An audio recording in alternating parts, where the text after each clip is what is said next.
आप देख रहे हैं इंडिया न्यूज का डिजिटल प्लेटफॉर्म। आपके साथ मैं रचना बंसल। देखिए, कल शाम से लेकर आज तक की खबर है जो कि बहुत ज़्यादा चर्चा में है, वो है वन नेशन वन इलेक्शन का मुद्दा, यानी कि एक देश एक चुनाव। प्रधानमंत्री नरेंद्र मोदी ने अलग अलग मौकों पर इस बात का जिक्र किया है और अब खबर यह है कि सरकार ने 5 दिन का विशेष सत्र 18 सितंबर से 22 सितंबर तक बुलाया है और इन 5 दिनों में सरकार की तैयारी ये है कि one nation one election bill के साथ साथ यूसीसी और कुछ अन्य बिलों को पेश किया जाए और उन्हें पास करा लिया जाए। यानी कि जो प्रधानमंत्री ने कहा था कि अगर एक देश है तो एक ही बार में चुनाव हो जाना चाहिए, चाहे वो लोकसभा चुनाव है, विधानसभा चुनाव है, क्योंकि एक टाइम पर चुनाव होगा तो उससे समय की भी बचत होगी, समय का सही उपयोग होगा और जो करोड़ों रुपए इलेक्शन पर खर्च होता है उसकी भी बचत हो सकेगी, उसे भी बचाया जा सकेगा। प्रधानमंत्री ने इस बात की हिमायत की थी और कहा था कि क्यों नहीं ऐसा हो।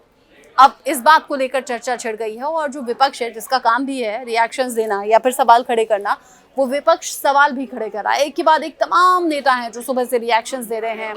आम आदमी पार्टी के नेता संजय सिंह वो कह रहे हैं, अरे भाई मोदी सरकार डर गई है, घबरा गई है, जिसके चलते ये फैसला हो रहा है।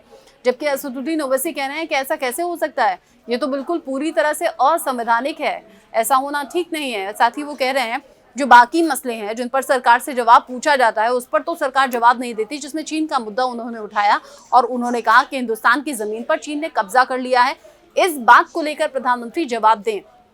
विपक्ष का काम है सवाल खड़े करना। हालांकि मैंने यहाँ 2 से 3 नाम ही गिनवाए हैं।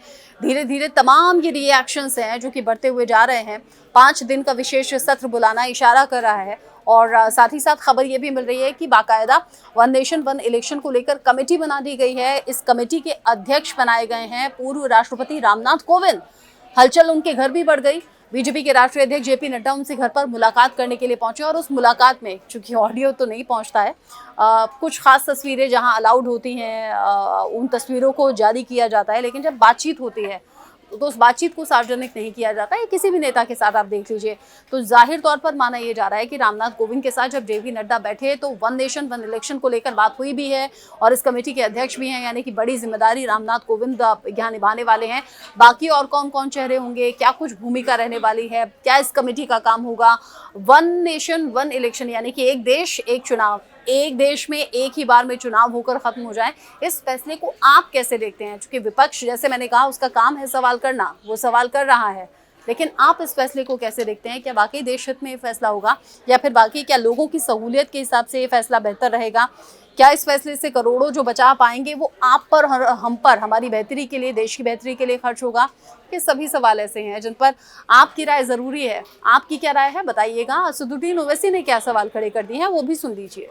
देखिए, स्पेशल सेशन तो सरकार बुला रही है और बिल्कुल ही कम वक्त दिया गया है, मगर हम शुरू से ही डिमांड कर रहे थे कि स्पेशल सेशन बुलाया जाए, क्योंकि चीन हमारी भारत की 2000 स्क्वायर किलोमीटर पर कब्जा करके बैठा है और चीन डेप्सांग डेमस्टॉक को छोड़ नहीं रहा है। चीन हमको पेट्रोलिंग राइट्स नहीं दे रहा है गोगरा में, हॉट स्प्रिंग्स में, पोंगसोंगसू लेक में। जब स्पेशल सेशन बुला रहे हैं तो उम्मीद करते हैं कि भारत के प्रधानमंत्री चीन के ऊपर डिस्कशन को अलाउ करेंगे। दूसरा, हम भारत सरकार से, मोदी सरकार से इस बात का डिमांड करते हैं कि रोहिणी कमीशन ने अपनी रिपोर्ट दे दी है तो वो फौरन 50% जो रिजर्वेशन की लिमिट है उसको ब्रीच करें और पार्लियामेंट में स्पेशल सेशन में एक बिल लेकर आएं ताकि हम वो 50% की लिमिट को ब्रीच कर सकें। तीसरा, हम इस बात का डिमांड करते हैं कि इसरो के साइंटिस्ट को और नीरज चोपड़ा को पार्लियामेंट में बुलाकर उनको ऑनर किया जाए। ये बड़ा अच्छा मुस्बित पैगाम जाएगा।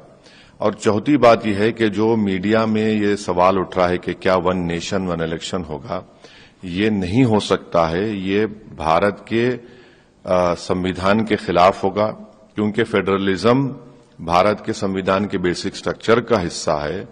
और दूसरी बात यह है कि बीजेपी के पास राज्यसभा मेजॉरिटी नहीं है।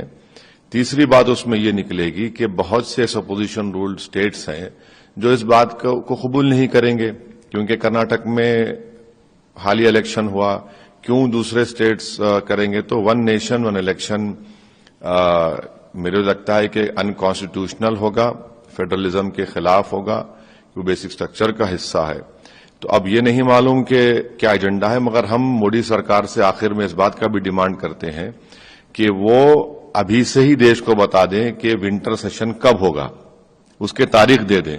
ऐसा ना हो कि आप सिर्फ वोट ऑन अकाउंट ले लें फरवरी में और चले जाएं, क्योंकि सप्लीमेंट्री डिमांड तो आप पिछले सेशन में ले चुके हैं। अब हम तो यही डिमांड करेंगे कि नवंबर दिसंबर में भी विंटर सेशन के डेट्स का ऐलान कर दीजिए, फिर वोट ऑन अकाउंट फरवरी में होगा।